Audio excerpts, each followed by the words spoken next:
যৌবন কি কলিকতা হারবালে পাওয়া যায় না মডার্ন হারবালে? আমি তো 16 থেকে নিয়ে 24 পর্যন্ত আমেরিকা হারবাল গাইটা আসলাম, কোথাও তো যৌবন দেখলাম না। জিগাইলে খালি হাসে যে তোমাদের এখানে যৌবন পাওয়া যায় না, আমেরিকান হারবাল না পাওয়া গেলে আমেরিকার মতো দেশ। প্রশ্ন করলে খালি হাসে। তুই কি প্রশ্ন করতেছ, এখানে যৌবন পাওয়া যাবে কোত্থেকে?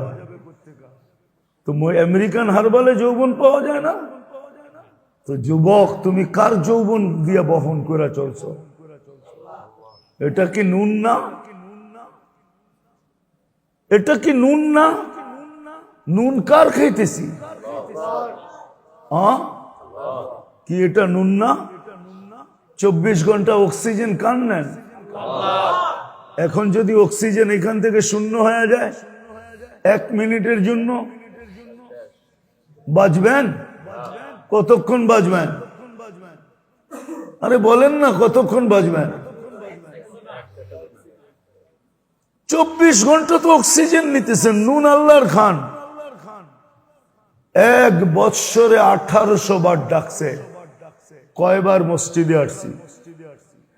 কিছু তো 2 বেলা আসলে 3 বেলা আসে না, 3 বেলা আসলে 2 বেলা আসে না, 4 বেলা আসলে 1 বেলা আসে না, কিছু তো সপ্তাহে শুধু 1 বেলা আসে, কিছু তো বৎসরে শুধু 2 বার আসে। কে ডাকে আপনাকে? মেরে দোস্ত, একটু বোঝেন। নির্বাচিত যার পক্ষ থেকে, নির্বাচিত যার পক্ষ থেকে ওনার এটাকে কি বলে ভুলা গেলাম আবার, দলীয় কি রেজুলেশন, গঠনতন্ত্র। নির্বাচিত আপনি যার পক্ষ থেকে, ওর গঠনতন্ত্র মানা ব্যতীত আপনি সুখে থাকবেন না, না না। এটাই আল্লাহর সিদ্ধান্ত। নাইলে ওয়াদা ছিল কোরআনে, আনতুমুল আলাউনা, তোমরা সবার উপরে যদি গঠনতন্ত্র মানো। উলাইকা লাহুমুল আমান, নিরাপত্তার চাদর দিয়া তোমাদেরকে ঢাইকা রাখবো যদি গঠনতন্ত্র মানো। লাহুম রিজকুন কারীম, তোমাদেরকে আমি কাম জড়ানো ব্যতীত পালবো। আরেক হাদিস মিলাইলে আরো সুন্দর হয়। আল্লাহ বলে তোমাদেরকে আমি পাখির মতো পালবো যদি গঠনতন্ত্র মানো। হায়াতান তাইয়্যিবা, সুখের জীবন তোমাদেরকে দিব যদি গঠনতন্ত্র। সুখই সুখ। মানুষ জিনিস এক্সপোর্ট করে খাবে, আর তোমরা সুখ এক্সপোর্ট করে খাবে। তোমরা সুখ বেচবে। এটার চিত্র আছে, সময় নেই, নাহলে আমি চিত্র দেখাইতাম আপনাদেরকে। চিত্র আছে, হুজুররা বুঝবে, কিন্তু আবার হুজুররা এইভাবে বুঝবে না, কোন ভাবে বুঝবে এটাও জানি না, কিন্তু বুঝবে। এক সময় ছিল মুসলিম সমাজে কাফেররা বাস করত, তাদের কামাইয়ের 70 ভাগ দিয়া। কত ভাগ? 70% দিয়া দিত, 30% ব্যবহার করত। তারপরে মুসলমানদের সাথে থাকতো। কেন? এইখানে থাকলে সুখে থাকবো। সুখ কি? এই পরিবেশে থাকলে, তোমাদের সাথে মিলা থাকলে সুখে থাকবো। এমন সুখ যে আমার মেয়ের দিকে কেউ তাকায় দেখবে না, আমার পরিবারের দিকে কেউ তাকায় দেখবে না। আমি 100% নিরাপদ থাকবো। বিজাতি পর্যন্ত মুসলমানের জায়গায় 70% ট্যাক্স, 70% দুর্মিয়া, 70% তাদের কামাই মুসলমানকে দিয়া থাকতো না। হুজুররা শব্দ ব্যবহার করো এখন ভুলে গেছে, থাকতো। এটাই আমি বুঝাইতেছিলাম যে মুসলমান সুখ এক্সপোর্ট করবে। আল্লাহর ওয়াদা তোমাদেরকে সুখে রাখবো। পঞ্চম ওয়াদা দেখাইতেছি। আল্লাহ বলে এইখানেও ইজ্জতে রাখবো, এইখানেও ইজ্জতে রাখবো। ইন্নাল ইজ্জাতা লিল্লাহি ওয়া লিরাসূলিহি ওয়া লিল মুমিনিন। আজকে আমরা গঠনতন্ত্র ভুলে গেছি,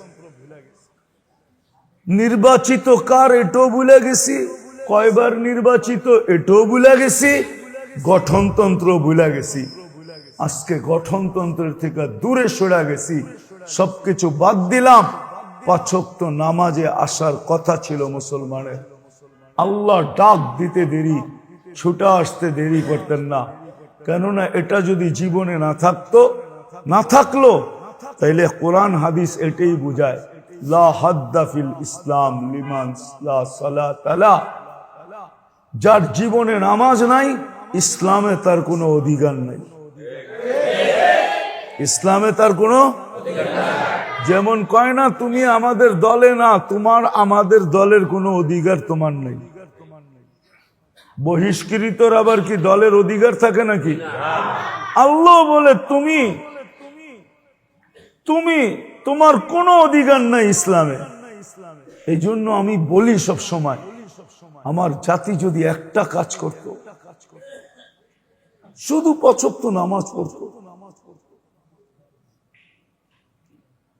আমার জাতি যদি একটা কাজ করত, 11 মাস যা করলো আর না করলো, রমজান আসার সাথে সাথে যদি সবকিছু রাইখা কোমর কাইসা ইবাদতে লেগে যেত, একটা মাস, কেন একটা মাস তো একটা মাস না।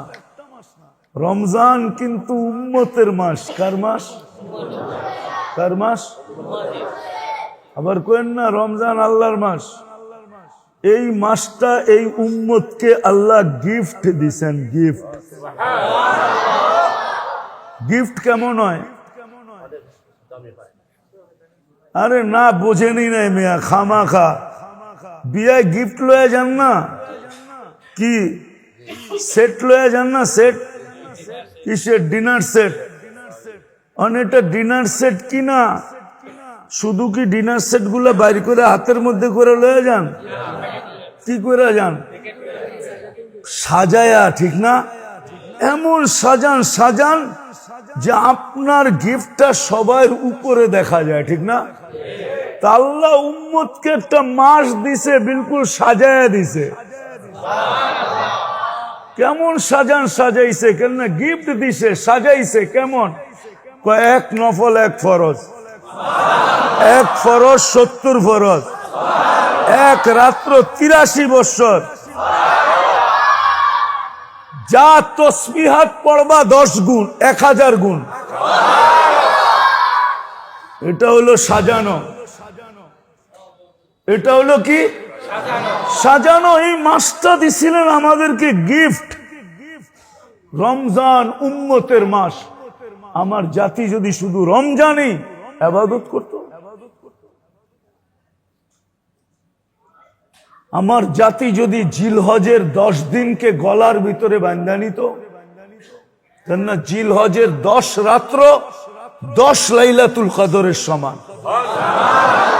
প্রত্যেকটা দিন 1 বৎসরের ইবাদতের সমান।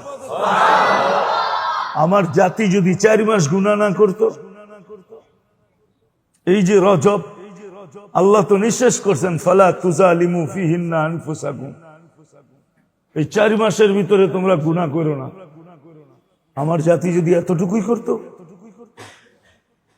তো মেরে দোস্ত, আজকে আমরা নির্যাতিত, আজকে আমরা সুখ হারা, শান্তি হারা, আজকে আমরা সুখ হারা, শান্তি হারা, সারা দুনিয়া নির্যাতিত।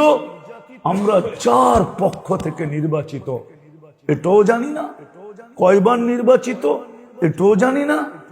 রেজুলেশন কি, গঠনতন্ত্র কি, এটাও জানি না। কতটুক মানলে চলবে এটাও জানি না। এই জন্য পায়ে হাত দিয়া বলি, আসেন আজকের থেকে অঙ্গীকার করি, তওবা করে অঙ্গীকার করি। এখন সূর্য ডুবতেছে, শুক্রবারের দিন, দোয়া কবুল হওয়ার সময়। চলেন আজকে আজকে আল্লাহর কাছে তওবা করি। রাজি? তাহলে হাত উঠায় আল্লাহর কাছে তওবা করে যে আল্লাহ অতীত থেকে তওবা করলাম, আর কোনদিন নামাজ ছাড়বো না। পাক্কা? নামান নামান পাক্কা তো? কোনদিন নামাজ ছাড়বো না। আর সামনে যে রমজান আসতেছে, রমজান যে সামনে আসতেছে, প্রস্তুতি নিতে থাকেন যে এই বৎসরের রমজান সমস্ত জীবনের অতীত বৎসর গুলার চেয়ে বেশি ইবাদতের ভিতরে কাটাবো। আরেকটা এলান করব, 2, 3, 4 ফেব্রুয়ারি অর্থাৎ আগামী শুক্রবারের পরের শুক্রবার থেকে, বৃহস্পতিবার থেকে টঙ্গী ময়দানে বিশ্ব ইজতেমা যাওয়ার নিয়ত টিয়ত করছেন না করেন না? কে কে করছেন? যুবকরাও করছে? নামান নামান। আর যুবকদের পায়ে হাত দিয়া বলবো, অঙ্গীকার করো আজকের থেকে আর নেটে দেখা চুল কাটবো না। ওয়াদা? না, যুবকরা হাত উঠাইতে চাইতেছে না। উঠাও উঠাও, কাজে দিবে। নামাও নামাও, এখনো বাংলাদেশের উপরে আল্লাহ দয়ালু। নারাজ যদি হয়ে গেল না, 100 বারের উপরে ভূমিকম্প আসছে, কোনো বিপর্যয় হয় নাই। নারাজ হয়ে গেলে রাত্রে ঘুমায়া থাকবা, সকালে উঠা দেখবা আরেক জায়গায়। তোমরা না বলো মারবো এই জায়গায়, পড়বো আরেক জায়গায়, তো ঘুমায়া থাকবা আরেক জায়গায়, পড়বা যায় আরেক জায়গায়। ঘুমায়া থাকবা বিছনায়, ঘুমের থেকে উঠা দেখবা যে কোথায় পড়ে আসো। হইতে পারে ঈসা আলাইহিস সালামের কাহিনীর মতো। উনি এক জাতিকে জিজ্ঞাসা করছিলেন যে তোমাদেরকে আল্লাহ ধ্বংস করলো কিভাবে? বিতনা বিল আফিয়া আসবাহনা ফিল হাবিয়া। শুইছিলাম মোচ ফুর্তি করতে করতে, উঠা দেখি হাবিয়া দোজগের ভিতরে। পায়ে হাত দিয়া বলতেছি, খোদার কষ্টে আমারটা মানো। কয়দিন তোমার এই স্টাইল থাকবে? আর তোমার চুল কাটা দেখে এই এলাকার কোন মেয়ে তোমার পিছে পড়ছে এই পর্যন্ত? কও, কে তোমাকে প্রেম পত্র পাঠাইছে? আর কে মেসেজে বলছে আই ডট ডট ইউ? বলছে? একজন হাত উঠে বলতে পারবো যে আমারে বলছে? তাইলে আমি তোমারে চুল কাটার টাকা দিয়া যাবো, যে তুই আরো চুল কাট। একজন পড়ছে, আরো যেন 10 জন তোর প্রেমে পড়ে, যাতে প্রেমের যাতায় তুই অল্প বয়সে কাহিনী শেষ হয়ে যায়। মিন্নি বাংলাদেশে অভাব নাই। আর দ্বিতীয় তোমাদের কাছে দরখাস্ত, 14 তারিখ উদযাপন করব না। ওয়াদা?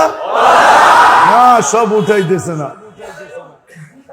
আমি চাই না। নামান নামান। আরে আপনি কি পাঠাইবেন নাকি? 14 তারিখ চিনেন? এটা যুবকরা চিনে, ভালোবাসা ডে। সামনে আসতেছে। আল্লাহকে নারাজ করো না। আল্লাহকে ডাকায় একটা শব্দ আছে, ডাকায় একটা শব্দ আছে। হ্যাঁ, সবার লোকে পাঙ্গা লও লও, আল্লাহর লোকে লও না। আল্লাহর লোকে পাঙ্গা নিয়ে টিকা যাবে না। এই জন্য আল্লাহকে নারাজ করতে নাই, বিশেষ করে মুসলমান। আজকে মুসলমান উম্মতে মুহাম্মদী আল্লাহকে নারাজ করে ফেলছে, যার কারণে 121 দিন হয়ে গেছে আজকে ফিলিস্তিনে। 121 দিন ডেলি 250-র উপরে লোক মারা যেতেছে। সারা দুনিয়ার মুসলমানের চোখের পানি ঝরতেছে, ব্যথায় সব ব্যথিত, ঠিক না? কিন্তু আবাবিল পাশ দিয়া ওরে হুকুম দেয় না আল্লাহ। আবাবিল পাশ দিয়া ওরে, কিন্তু আল্লাহ হুকুম দিলেই তো পারেন, ঠিক না?